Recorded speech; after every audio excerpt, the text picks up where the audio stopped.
Lights Out, directed by David F. Sandberg, produced by James Wan. Once James Wan put the stamp of approval on this one, I had to go see it. And the story of this movie, and I don't mean the story inside the film, I mean the story of how this movie was even made, is really inspirational. And I want everybody out there who's watching this, who wants to be a movie maker or a singer or a YouTuber or any kind of entertainer, to really, understand how this movie was made. Pretty much what happened was, a few years ago there was a film festival, a short film festival, and David F. Sandberg submitted a movie called Lights Out. It was a 3-minute short. It was about 2.5 minutes, about this monster where when you turn the lights out, you see the monster, turn it back on, it's gone. Well, apparently, from what I understand, James Wan saw this film and was like, dude, you're talented, you've got something, let's turn you into something. So now, this guy, David F. Sandberg, who just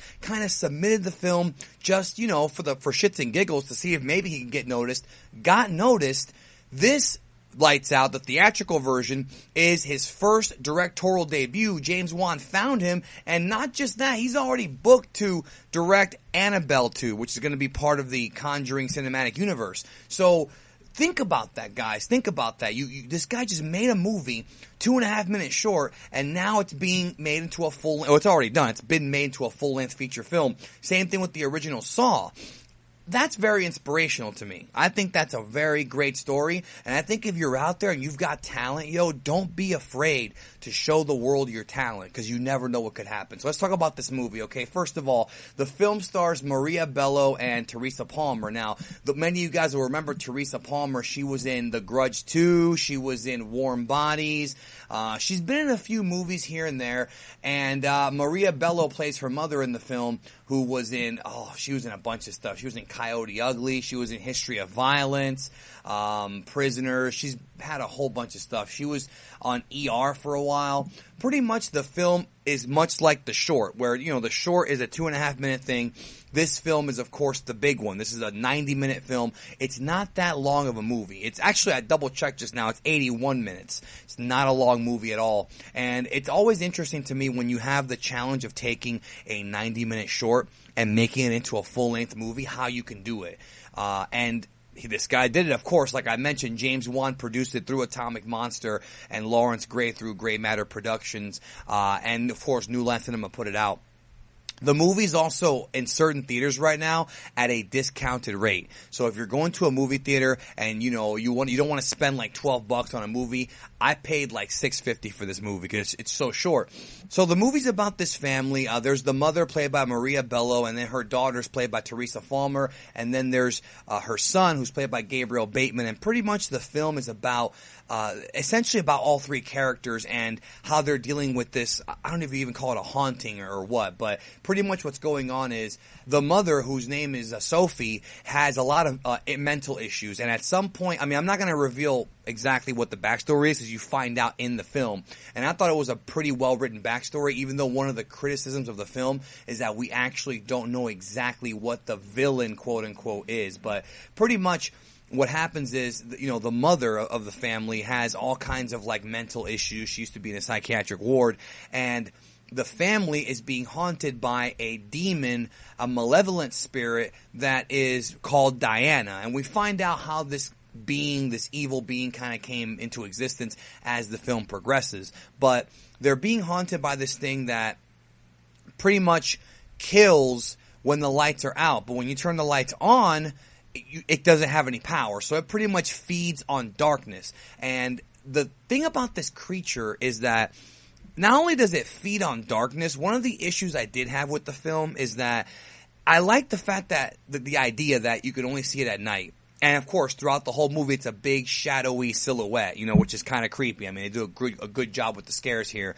Very good job. But also, I thought the one of the problems is that apparently it has the ability to, at least the way I understood it, I interpreted it, it has the ability to actually control lights in some ways. Because there's some parts of the movie where lights start to get turned off. So that tells me, okay, does it have the ability to always turn the lights off? In which case, why doesn't it always attack? But it's not really a huge problem. I didn't have a huge issue with it. And without giving away any spoilers, pretty much this the malevolent spirit is terrorizing the family, and we find out why in the late second act, early third act, about what's actually going on and what this creature, what it's feeding on and things like that, and what it actually wants to do. Now, the thing about this movie is, I really enjoyed this film. It's not too long. It's a good movie. I thought the performances were really, really good. I thought Maria Bello was great. Teresa Palmer kind of had this I'm kind of a ditzy blonde thing going on. I don't know if that's the actress or if that's the character she's playing. Probably the character. Also, big ups to Alexander DePersia, who plays the boyfriend of Rebecca. I really like this character because he was instantly likable. They played him up like a guy who actually cares for this girl. He's not just some dude. Because when you first see this guy, right, they had just got done fucking. And when you first, all these slasher movies, these horror movies, you always see like the young people fuck and you're kind of like, okay, they're about to die type thing. You kind of don't feel too bad for them because they're sitting there goofing off. And not this guy. This guy actually genuinely cares about Teresa, and you see it over and over again in the film. And during the film, you actually care about him. You actually care about the boyfriend. Almost all these movies, have you noticed, has like the abusive boyfriend or the dick boyfriend. No, this guy, Brett, is a good guy. He is a good guy in the film. I really like that. The movie doesn't have a lot of jump scares. It has I'd say about 4 or 5, but they're really, really good, and it has a really good atmosphere. And the one thing I really enjoyed about the movie that made it different is that it's a combination spiritual horror and like slasher, because the way that this spirit kills people is very violently. It's got like claws and it scratches things. So when it attacks, it's like a Wolverine. Like it just claws you up, I thought that was kind of creative. It wasn't just like a haunting or a possession, but it was also a spirit. Like it was an evil spirit. So you have like a good mixture of things there. And so if you're a fan of the slasher genre, and if you're a fan of the supernatural paranormal genre, you're going to get both here. And I thought that was really, really well done. And you can tell the film was produced by James Wan because James Wan's fingerprints are all over the movie. David Sandberg really does a great job, and so does Mark Spicer, the cinematographer, of getting their shots framed properly. Does a great job with lighting in this movie. I've never worked on a movie before, but I've talked to people who have, and lighting is a pain in the ass. This movie's lighting is fantastic, just really great.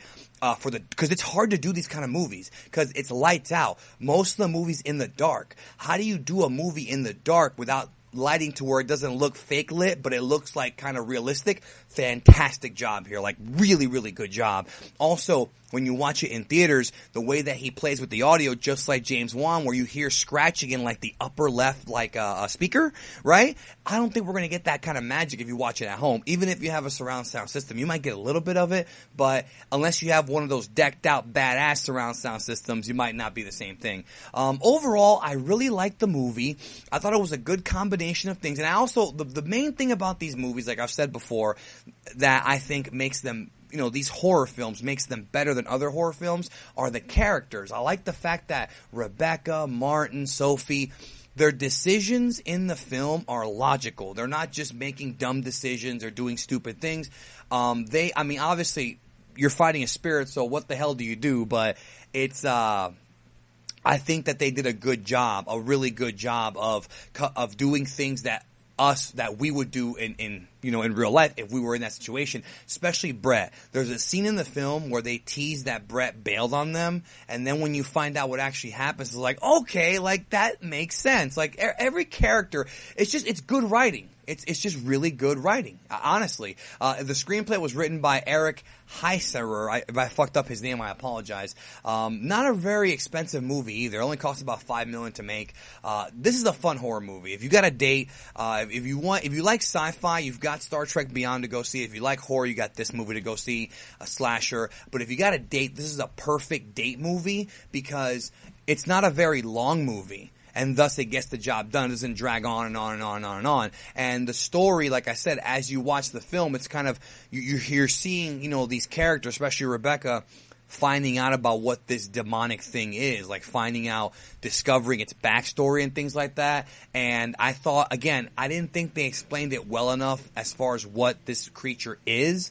but I thought they explained enough of it. So I'm very curious about where David Sandberg's going to go from here.